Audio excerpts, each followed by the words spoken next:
Ketua MPR sekaligus Sekretaris Dewan Pembina Partai Gerindra Ahmad Muzani berharap semua pihak turut mensukseskan program-program unggulan Presiden Prabowo. Yang mengklaim selama kepemimpinan Prabowo Subianto, Presiden ingin rakyat sehat, kuat, makan bergizi, cerdas, dan tebal dompetnya.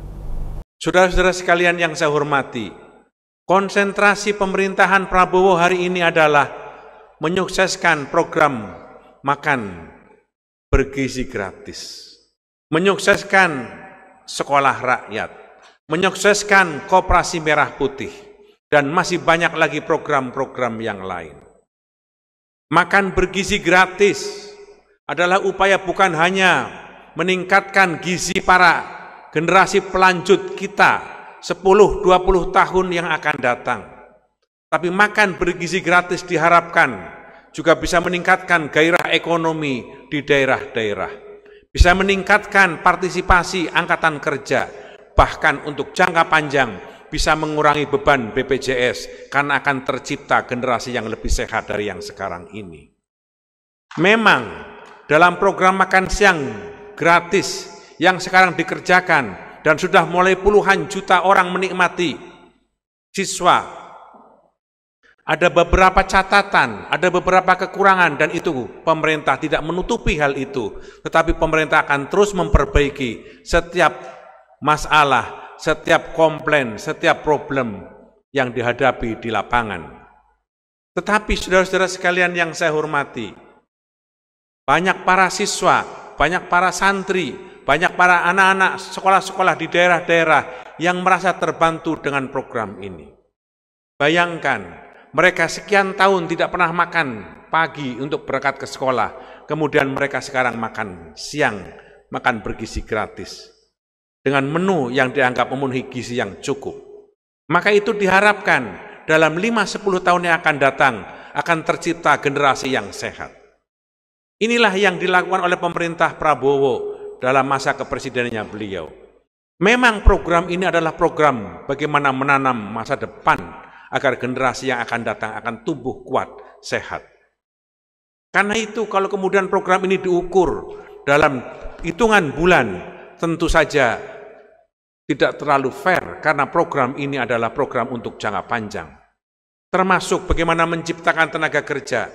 Banyak ibu-ibu di daerah-daerah, banyak emak-emak di kampung-kampung yang tadinya tidak memiliki pekerjaan, sekarang memiliki pekerjaan untuk membantu menyukseskan program makan siang bergizi. Banyak warung-warung, banyak toko sembako, banyak telur ayam, beras, sampai sayur-mayur dan bumbu-bumbuan, serapannya begitu tinggi, itu diharapkan akan menjadi penggerak ekonomi di daerah-daerah. Harapan kita semua, PIRA ikut bersama-sama menyukseskan program ini. Apa yang menjadi komplain, apa yang menjadi catatan, bahkan apa yang menjadi masalah di lapangan, pemerintah tidak menutup mata, pemerintah mendengar, pemerintah mencatat, bahkan Presiden Prabowo memperhatikan semua sisi yang seperti sekarang ini menjadi berbagai macam keluhan di lapangan. Akan tetapi, percayalah bahwa maksud yang luhur, maksud mulia ini tidak akan tergoyahkan oleh berbagai macam pandangan-pandangan tersebut, karena kita harus terus memperbaiki upaya dengan maksud yang luhur itu, dan kita yakin pada suatu masa generasi emas Indonesia akan tercapai dari program makan siang gratis ini. Saudara-saudara sekalian yang saya hormati, demikian juga dengan sekolah rakyat. Sekolah rakyat adalah upaya pemerintah yang merupakan institusi yang paling bertanggung jawab terhadap penyelenggaraan pendidikan atas rakyat, atas bangsa. Undang-Undang Dasar mengatakan bahwa salah satu tanggung jawab pemerintah adalah mencerdaskan kehidupan bangsa. Karena itu pemerintah harus menyelenggarakan pendidikan yang dimaksudkan untuk menyelenggarakan proses pendidikan kepada rakyat. Mahkamah Konstitusi menyebutkan yang dimaksud dengan pendidikan adalah 9 tahun pendidikan dasar, 6 tahun SD, 3 tahun di SMP. Karena itu sekolah rakyat adalah upaya untuk memberikan pemerataan pendidikan kepada seluruh lapisan masyarakat. Itu sebabnya sekolah rakyat dimaksudkan untuk mereka-mereka orang-orang yang bergolong ekonomi lemah, ekonomi yang terbawah. Jika itu dilakukan, maka ini adalah upaya pertama kali dalam sejarah Republik Indonesia usia 80 tahun yang pemerintah menyelenggarakan pendidikan khusus untuk mereka anak-anak yang tidak mampu dan kurang mampu.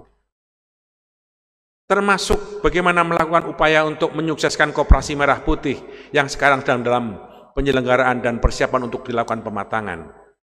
Koperasi Merah Putih adalah upaya untuk memotong siklus peredaran perekonomian agar masyarakat desa bisa menikmati pasokan harga kebutuhan dengan jangkauan yang lebih pendek dan harga yang murah. Itu sebabnya Koperasi Merah Putih adalah bagian dari upaya kita semua. Semua itu dilakukan oleh pemerintah Prabowo Subianto sebagai upaya agar pemerintah ini bisa memberi pelayanan kepada rakyatnya terbaik. Apa yang diinginkan oleh pemerintah sekarang ini? Pemerintah menginginkan selama kepemimpinan Prabowo Subianto, rakyat sehat. Selama kepemimpinan Prabowo Subianto, rakyat kuat, rakyat makan, rakyat cerdas, dan rakyat tebal dompetnya.